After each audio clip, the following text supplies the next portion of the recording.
ನನಗೆ ಮಾತು ಕೊಟ್ಟಿದ್ದಕ್ಕೆ ತನ್ನ ಗಂಡನ ಬಿಟ್ಕೊಟ್ಟಿದ್ದಾಳೆ. ಅದಕ್ಕೆ ಅವಳಿಗೆ ಗಂಡನ ಹುಡುಗೋ ಜವಾಬ್ದಾರಿನ, ಅವಳ ಮದುವೆ ಜವಾಬ್ದಾರಿನ ನಾನು ತಗೋತೀನಿ. ಶ್ರೀಕ ನನಗೆ ತಾಳಿ ಕಟ್ಟಿದ ಮೇಲೆ ನೀನು ಕುತ್ತಿಗೆಲಿರೋ ತಾಳಿನ ತೆಗಿಲೇಬೇಕು.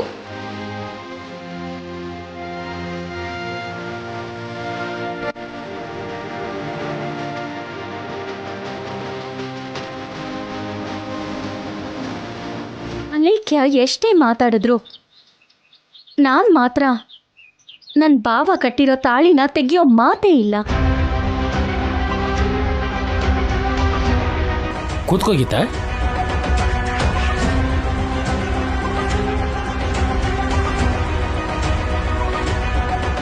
ಅವನಿ ಬರ್ತಿದ್ದಾಳೆ. ಅವನಿ ಅವನಿ ಅವನಿ ಕರಿತಿದ್ರು ಮಾತಾಡ್ದೇನೆ, ಕನಿಷ್ಠ ನೋಡ್ದೇನೆ, ಏನೇ ಇಷ್ಟೊಂದು ಯೋಚನೆ? ಏನಿಲ್ಲ. ಎಷ್ಟೇ ನೋವಿದ್ರು ತುಂಬಾ ಸಿಂಪಲ್ ಆಗಿ ಏನಿಲ್ಲ ಅಂತ ಹೇಳ್ತೀಯ. ನನ್ನ ವಿಷಯನ್ ಬಿಡು, ನೀವೇನು ಇಲ್ಲಿದ್ದೀರಾ? ನೀನ್ ಮಾತು ಕೊಟ್ಟಿರೋ ಪ್ರಕಾರ ಅಲೇಖ್ಯ ಶ್ರೀಕರ್ ಮದ್ವೆ ನಡೀತಿರೋದಕ್ಕೆ ಊರಲ್ಲಿ ಎಲ್ರ ಮದ್ವೆನೂ ನಡೆಯುತ್ತೆ ಅಂತ ರುದ್ರಾಣಿ ಮಾತು ಕೊಟ್ಟಿದ್ದಾಳೆ. ನಮ್ಮ ಮದುವೆ 2 ದಿನದಲ್ಲಿ ಆಗುತ್ತೆ. ಅದಕ್ಕೆ ವೆಡ್ಡಿಂಗ್ ಕಾರ್ಡ್ ತೊಗೊಂಡೋಗೋಣ ಅಂತ ಬಂದ್ವಿ. ಆಲ್ರೆಡಿ ಶಾಪಿಂಗ್ ಕೂಡ ಮಾಡಿದ್ದೀವಿ. ಹೌದಾ? ಇಬ್ರಿಗೂ ಕಂಗ್ರ್ಯಾಚುಲೇಷನ್ಸ್. ನನ್ನ ಫ್ರೆಂಡ್ ಹತ್ರ ನಿನ್ನ ಮದುವೆನ ಹೇಗಾದರೂ ಮಾಡ್ತೀನಿ ಅಂತ ಮಾತು ಕೊಟ್ಟಿದ್ದೆ. ಹಾಗೆ ನಡೀತಾ ಇದೆ. ಅದಕ್ಕೆ ನನಗೆ ತುಂಬ ಸಂತೋಷ ಆಗ್ತಾ ಇದೆ. ಎಲ್ರ ಜೀವನಕ್ಕೂ ಬೆಳಕು ಕೊಡೋದಕ್ಕೋಸ್ಕರ ನಿನ್ನ ಜೀವನನ ಕತ್ತಲು ಮಾಡ್ಕೋತಿದೀಯಾ. ಎಲ್ಲರ ಜೀವನದಲ್ಲೂ ಆನಂದನ ತುಂಬೋದಕ್ಕೆ ನಿನ್ನ ಆನಂದನ ದೂರ ಮಾಡ್ಕೋತಿದ್ಯಾ. ನನಗೆ ತುಂಬಾ ನೋವಾಗ್ತಿದೆ ಅವನಿ.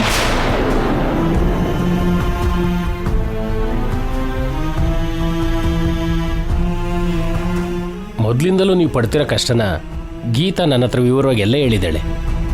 ನಿಮ್ಮಂಥ ಒಳ್ಳೆಯವ್ರಿಗೆ ಇಂಥ ಕಷ್ಟ ಯಾಕೋ?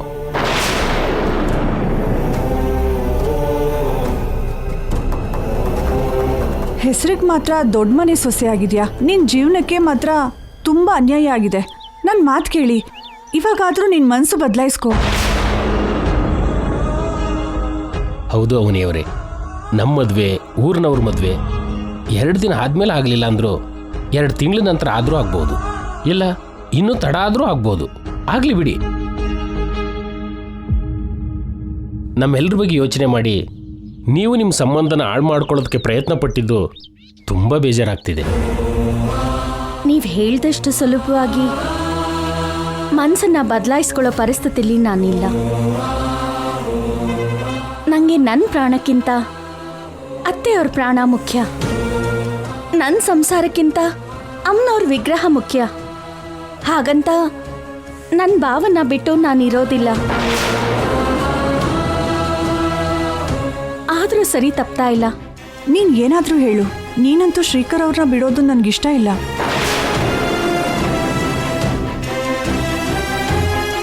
ಶ್ರೀಕರ್ ಅವರು ಅಂದರೆ ನಿನ್ಗೆ ಎಷ್ಟು ಇಷ್ಟನೋ ನಿನ್ನ ಮಾತಲ್ಲೇ ಕೇಳ್ತಾ ಇರ್ತಿದ್ದೆ.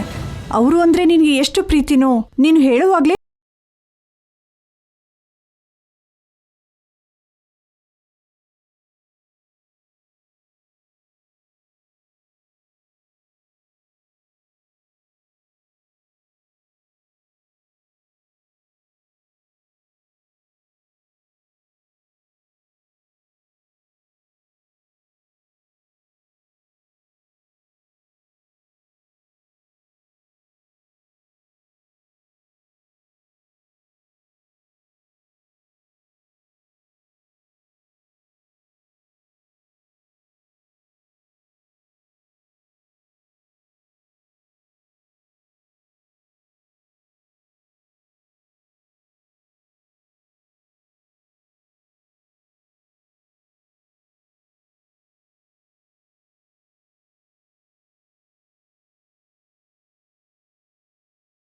Anyway, once again congratulations. ನಿಮ್ಮ ಮದುವೆಗೆ ನಂಗೆ ಬರೋಕ್ಕಾಗಲ್ವೇನೋ ಏನೂ ಅನ್ಕೋಬೇಡಿ. ನೀವು ನಿಮ್ಮ ಕೆಲಸ ನೋಡ್ಕೊಳ್ಳಿ, ಹೊರಡಿ. ಅದಲ್ಲ ಅವನಿ, ನನ್ನ ಮಾತು ಕೇಳು.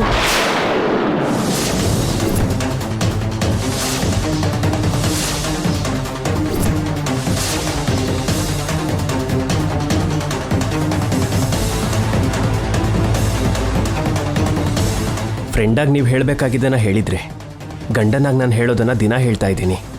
ಆದರೂ ಸರಿ ಅವನೇ ಯಾರ ಮಾತನ್ನು ಕೇಳ್ತಿಲ್ಲ. ಯಾಕಂದ್ರೆ ಮಾತಿಗೆ ಕಟ್ಟುಬದ್ಧ ಆಗಿರೋ ವ್ಯಕ್ತಿ ಅಲ್ವಾ. ನಿಮ್ಮಿಂದ ದೂರ ಆಗಿ ಇವಳು ಬದುಕೋದಿಲ್ಲ ಅಣ್ಣ. ಕೊನೆ ನಿಮಿಷದಲ್ಲಾದರೂ ನೀವೇ ಏನಾದರೂ ಮಾಡಿ. ಎಲ್ಲ ಅವಕಾಶಗಳನ್ನು ಕೈ ಬಿಟ್ಟಿದ್ದಾಳೆ. ಏನು ಮಾಡಬೇಕು ನನಗೂ ಅರ್ಥನೇ ಆಗ್ತಿಲ್ಲ. ನಿಮ್ಮ ಹೆಂಡತಿನ ಕಾಪಾಡ್ಕೊಳ್ಳೋದು ನಿಮ್ಮ ಕೈಯಲ್ಲೇ ಇದೆ. ಅವನಿಗೆ ಅನ್ಯಾಯ ಆಗದಿರೋ ಹಾಗೆ ನೋಡ್ಕೊಳ್ಳಿ. ಅವನಿ ದೊಡ್ಡ ಮನೆ ಸೊಸೆ ಆಗ್ತಾಳೆ ಅಂತ ಜ್ಯೋತಿಷಿ ಹೇಳಿದಾಗ ಸಂತೋಷಪಟ್ಟ ಮೊದಲನೇ ವ್ಯಕ್ತಿನೇ ನಾನು. ದೊಡ್ಡ ಮನೆ ಸೊಸೆ ಆಗ್ತಾಳೆ. ಗೌರವ ಹೊಂದಿರೋ ದೊಡ್ಡ ಮನೆಗೆ ಇವಳು ಕಾಲಿಡ್ತಾಳೆ. ನಿಜವಾಗ್ಲೂನಾ? ನನ್ನ ಮಾತು ಸತ್ಯ. ಅರಮನೆ ಅಂತ ಮನೆಗೆ ಕಾಲಿಟ್ರೆ ಸರಿ ಹೋಯ್ತಾ? ಜೀವನದಲ್ಲಿ ಸಂತೋಷ ಅನ್ನೋದು ಇರ್ಬೇಕಲ್ವಾ?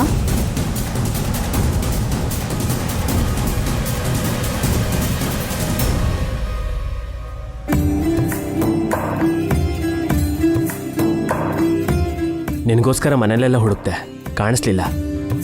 ಅದಕ್ಕೆ ನಿನ್ನ ಹುಡ್ಕೊಂಡು ಇಲ್ಲಿಗೆ ಬಂದೆ. ಇವತ್ತಿಗೂ ನೀನಿನ್ನ ನನ್ನ ಗಂಡನೇ ಆಗಿರೋದ್ರಿಂದ ನನ್ನ ಹುಡ್ಕೊಂಬಂದೆ. ಮದುವೆ ಆದ್ಮೇಲೆ ಅಲೇಖ್ಯಾಗೆ ಗಂಡ ಆಗ್ತೀಯ. ಆಗ ಕೂಡ ನೀನ್ ನನ್ನ ಹುಡ್ಕೊಂಡು ಬರ್ತೀಯ. ಬರ್ತೀನಿ ಅವನಿ. ರಾಮ ಲಂಕೆಯಲ್ಲಿದ್ದ ಸೀತೆನ ಸೇರೋದಕ್ಕೆ ಹುಡ್ಕೊಂಡು ಬಂದ ಹಾಗೆ ಬರ್ತೀನಿ. ನನ್ನ ಉಸಿರೇ ನೀನಾಗಿರ್ಬೇಕಾದ್ರೆ ನನ್ನ ಉಸಿರನ್ನು ಹುಡ್ಕೊಂಡು ಬರ್ತೀನಿ. ನಿನ್ ಜೊತೆ ಮಾತಾಡ್ಬೇಕು, ಬಾ. ಎಲ್ಲಿಗೆ? ಹೇಳ್ತೀನಿ, ಬಾ.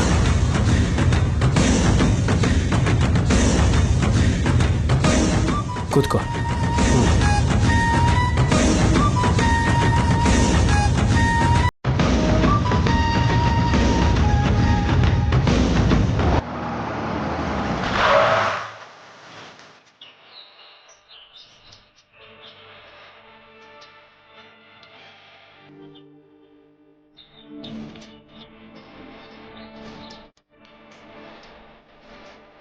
ನಮ್ ಗೆಸ್ಟ್ ಹೌಸ್ಗೆ ಯಾಕೆ ಕರ್ಕೊಂಡು ಬಂದೆ ಬಾವಾ? ಇದು ನಮ್ ಗೆಸ್ಟ್ ಹೌಸೇ ಆಗಿರ್ಬೋದು, ಆದ್ರೆ ನಮ್ಮ ಮದ್ವೆ ಆದ್ಮೇಲೆ ನಾವು ಸಂಸಾರ ಶುರು ಮಾಡಿದ ಮೊದಲನೇ ಜಾಗ ಇಲ್ಲೇ.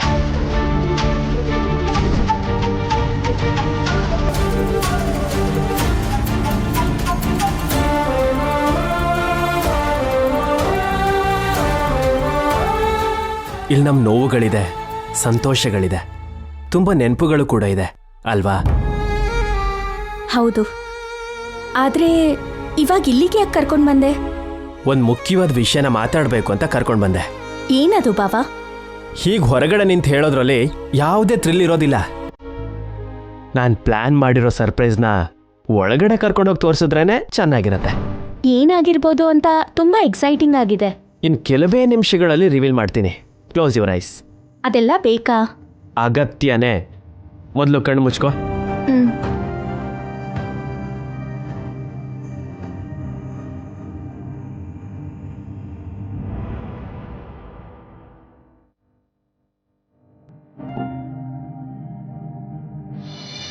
Slowly open your eyes.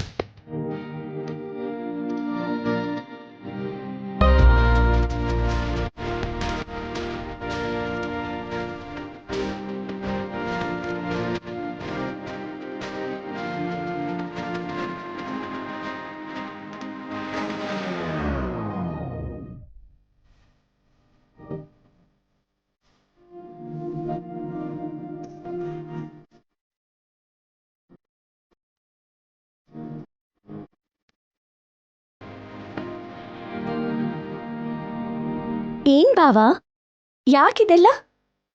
ಏನಾದ್ರೂ ಅಕೇಶನ್ ಇತ್ತಾ? ಇರೋದಕ್ಕೆ ಹೀಗೆ. ಏನಿದೆ? ನಿನಗೇನಾದ್ರೂ ನೆನಪಾಗ್ತಿದ್ಯಾ?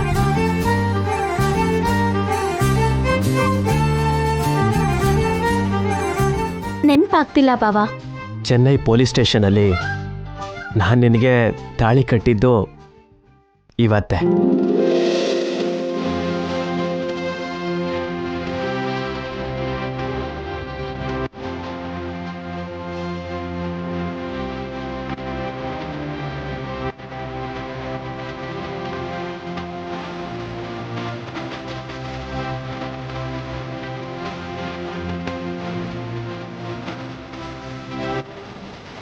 ಒಂದು ರೀತಿನಲ್ಲಿ ಇದು ನಮ್ಮ ಮದುವೆ ದಿನ. ನೀನು ನನ್ನ ಜೀವನದೊಳಗೆ ಹೆಂಡತಿಯಾಗಿ ಕಾಲಿಟ್ಟ ದಿನ. ಚೆನ್ನೈನಲ್ಲಿ ನಾವು ಗೊತ್ತಿಲ್ಲದೇನೆ ಎದುರಾದ ಕ್ಷಣಗಳನ್ನು ನಾನು ಯಾವತ್ತಿಗೂ ಮರೆಯೋಕ್ಕಾಗಲ್ಲ ಅವನಿ.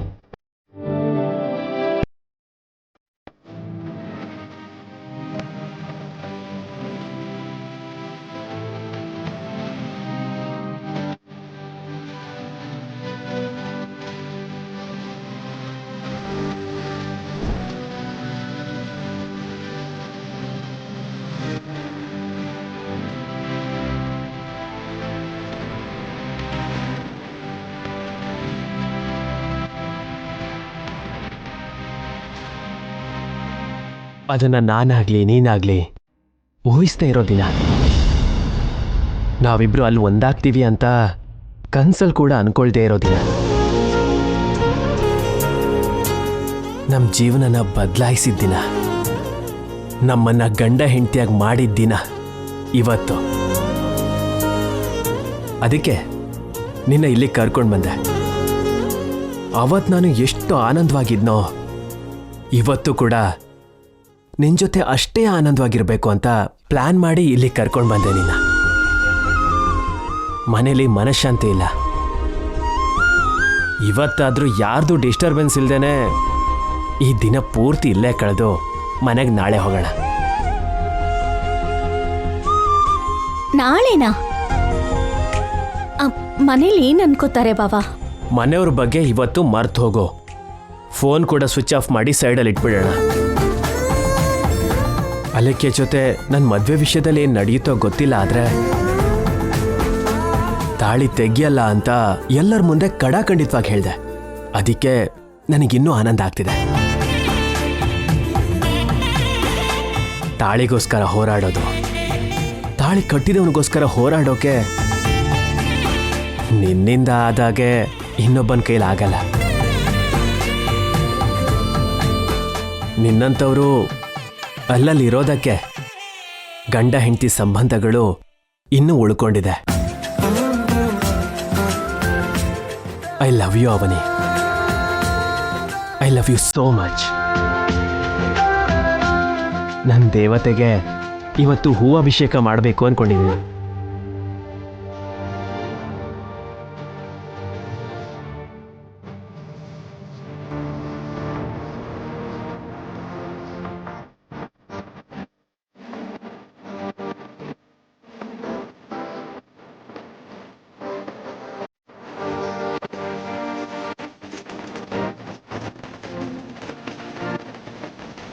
Cake cut ಮಾಡೋಣವಾ?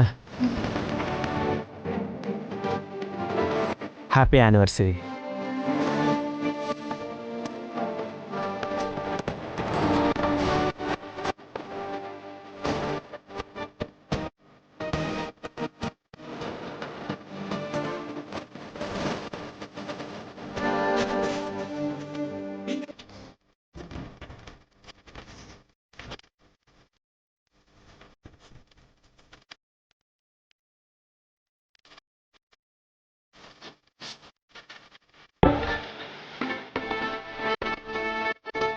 ಕೆಲವುಗಳ ಬೆಲೆ ಸಿಕ್ತಾಗ ಗೊತ್ತಾಗತ್ತೆ, ಕೆಲವುದ್ರ ಬೆಲೆ ಕಳ್ಕೋಬೇಕಾದ್ರೆ ಗೊತ್ತಾಗತ್ತೆ, ಇನ್ನು ಕೆಲವುದ್ರ ಬೆಲೆ ಕಾಲ ಕಳೀತಿದ್ದ ಹಾಗೆ ಗೊತ್ತಾಗತ್ತೆ. ನನ್ನ ಜೀವನದಲ್ಲಿರೋ ತುಂಬ ಬೆಲೆ ಬಾಳುವಂಥವಳು ನೀನು. ನಾನು ನಿನ್ನ ದೂರ ಮಾಡ್ಕೊಳ್ಳಲ್ಲ.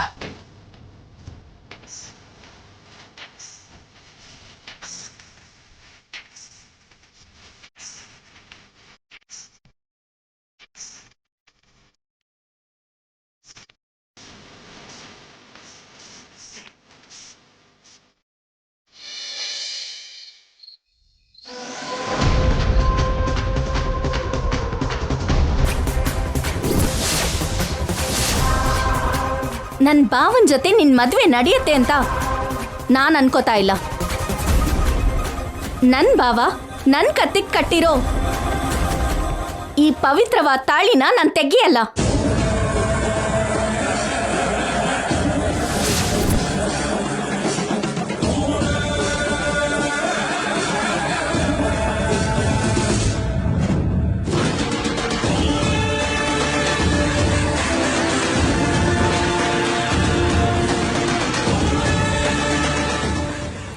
ಕೋಪನೇ ತನಗೆ ಶತ್ರು ಅಂತ, ಕೋಪದಲ್ಲಿ ವಿವೇಚನೆನ ಕಳ್ಕೋತೀವಿ ಅಂತ ನಿನ್ಗೆ ಇದಕ್ ಮುಂಚೆನೆ ಹೇಳಿದೀನಿ. ಆದ್ರೂ ಯಾಕೆ ಇಷ್ಟು ಕೋಪ ಮಾಡ್ಕೋತೀಯ? ನಮಗ್ ಮದ್ವೆ ಆದ್ಮೇಲೆ ಕೂಡ ಅವನಿ ತಾಳಿ ತೆಗೆಯಲ್ಲ ಅಂತಿದ್ದಾಳೆ. ಅದ್ ನನಗಿಷ್ಟ ಆಗ್ತಿಲ್ಲ. ಆ ಮಾತ್ ಪದೇ ಪದೇ ನೆನ್ಪಿಗೆ ಬರ್ತಿದೆ. ಆ ಮಾತುಗಳನ್ನ ನಿಲ್ಲೋದಕ್ಕೂ ಬಿಡ್ತಿಲ್ಲ, ಕೂರೋದಕ್ಕೂ ಬಿಡ್ತಿಲ್ಲ. ತುಂಬಾ ಡಿಸ್ಟರ್ಬ್ ಮಾಡ್ತಿದೆ. ಅವನಿ ಮೊದ್ಲಿಂದನೂ ಹಾಗೆ ಅಲೇಖ್ಯ. ತಾಳಿ ಅಂದ್ರೆ ತುಂಬಾ ಸೆಂಟಿಮೆಂಟಲ್ ಆಗಿ ಫೀಲ್ ಆಗಿ ಹೋಗ್ತಾಳೆ. ಒಬ್ಬ ಸೈನಿಕನ್ ಹಾಗೆ ತನ್ನ ತಾಳಿಗೋಸ್ಕರ ಯಾರ ಜೊತೆನಾದ್ರೂ ಯುದ್ಧಕ್ಕೆ ಸೈ ಅಂತಾಳೆ. ತಾಳಿ ನೀರಿಗೆ ಬಿದ್ದೋದ್ರೆ ಅವಳು ನೀರಿಗೆ ಧುಮುಕ್ತಾಳೆ, ಬೆಂಕಿಗೆ ಬಿದ್ದೋದ್ರೆ ಅವಳು ಬೆಂಕಿಗೆ ಹಾರ್ಬಿಡ್ತಾಳೆ. ಹಿಂದೆ ಮುಂದೆ ಸ್ವಲ್ಪನೂ ಯೋಚನೆ ಮಾಡಲ್ಲ. ನಾವು ತಾಳಿನ ಒಂದು ದಾರ ಅಂತ ಅನ್ಕೋತೀವಿ, ಆದ್ರೆ ಅವನಿ ಮಾತ್ರ ಅದು ತುಂಬಾ ಪವಿತ್ರವಾದದ್ದು ಅಂತ ಅನ್ಕೋತಾಳೆ. ಅದಕ್ಕೆ ತಾಳಿನ ಯಾವುದೇ ಪರಿಸ್ಥಿತಿನಲ್ಲೂ ತೆಗೆಯಲ್ಲ ಅಂತ ಅಷ್ಟು ಖಚಿತವಾಗಿ ಹೇಳಿದ್ದು. ತಾಳಿ ಮೇಲೆ ನನಗೆ ಯಾವುದೇ ಕೀಳ್ಭಾವನೆ ಇಲ್ಲ. ನಾನು ಕೂಡ ತುಂಬಾ ಇಂಪಾರ್ಟೆನ್ಸ್ ಕೊಡ್ತೀನಿ. ಅದಕ್ಕೆ ಅಲ್ವಾ ಚಿಕ್ಕಂದಿನಿಂದ ಅದನ್ನೇ ಆರಾಧಿಸ್ಕೊಂಡು ಬರ್ತಾ ಇರೋದು. ಶ್ರೀಕರ್ ಕಟ್ಟಿರೋ ತಾಳಿನ ಅವಳು ತೆಗಿಲಿಲ್ಲ ಅಂದ್ರೆ ನನಗೆ ಬೆಲೆ ಏನಿರುತ್ತೆ? ನಾನು ಅವನಿ ಇಬ್ರು ಹೆಂಡತಿಯಾಗಿರ್ತೀವಿ ಹೊರತು ನಾನು ಒಬ್ಳೆ ಹೆಂಡತಿ ಅನ್ನೋ ಹೆಸರು ಹೇಗೆ ಬರುತ್ತೆ ನನಗೆ? ಇನ್ನೂ ಕರೆಕ್ಟಾಗಿ ಹೇಳಬೇಕು ಅಂದ್ರೆ ನನ್ನ ಹೆಂಡತಿ ಅಂತ ಅನ್ನಲ್ಲ, ಇಟ್ಕೊಂಡೋಳು ಅಂತಾರೆ.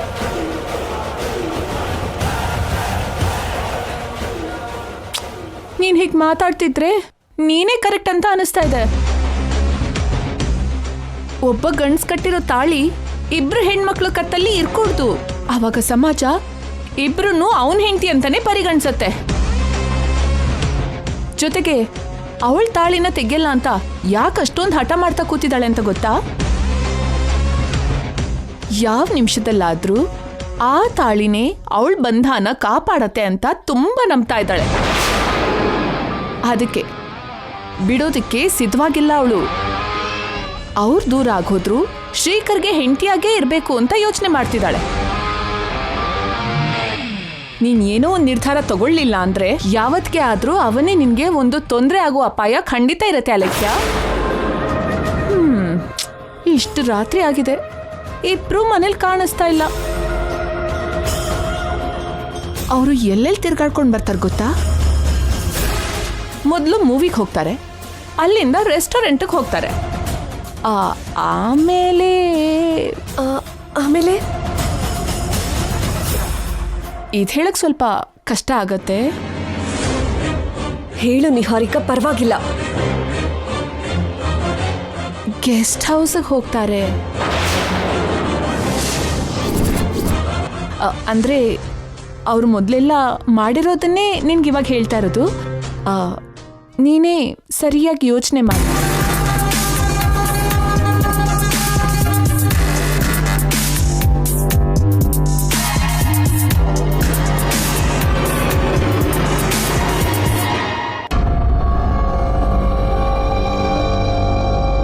ಅವನಿನ ಗೆಲ್ಲೋದಕ್ಕೆ ಸದ್ಯಕ್ಕೆ ನನ್ನ ಹತ್ರ ಇರೋ ಆಯುಧ ನೀನೊಬ್ಳೆ. ಅದಕ್ಕೆ ನಿನ್ನ ಈ ರೀತಿನಲ್ಲಿ ಉಪಯೋಗಿಸ್ಕೊತಾ ಇದ್ದೀನಿ.